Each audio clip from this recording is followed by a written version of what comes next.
On lui a tapé sur les doigts et l'image est assez faible pour la remettre à sa place et à sa place. Parce que c'était une femme et parce qu'elle venait d'un autre milieu aussi. Mais peut-être que si ça avait été un homme, on lui aurait tapé sur les doigts de la même manière.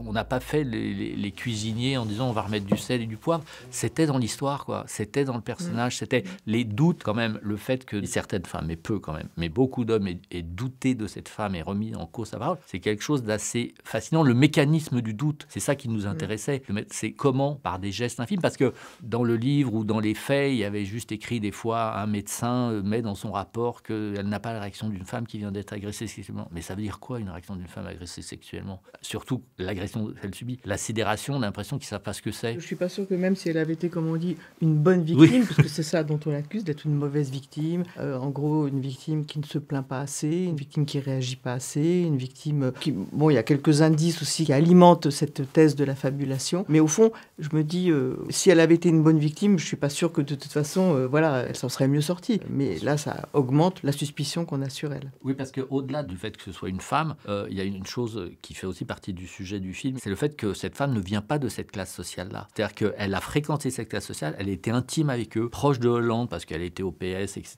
proche des ministres avec qui elle avait des rapports extrêmement francs, parce que le personnage était comme ça, qu'elle a cette volonté, cette énergie, et qu'ils avaient besoin d'elle, parce que garder le calme social dans la branche du nucléaire, c'est important, et parce qu'elle avait besoin d'eux. Mais le jour où le personnage de Maureen Kearney a gratté trop fort, est allé trop loin, on lui a tapé sur les doigts et l'image est assez faible, pour la remettre à sa place et à sa place. Parce que c'était une femme et parce qu'elle venait d'un autre milieu aussi. Mais peut-être que si ça avait été un homme, on lui aurait tapé sur les doigts de la même manière. Pas sûr, moi.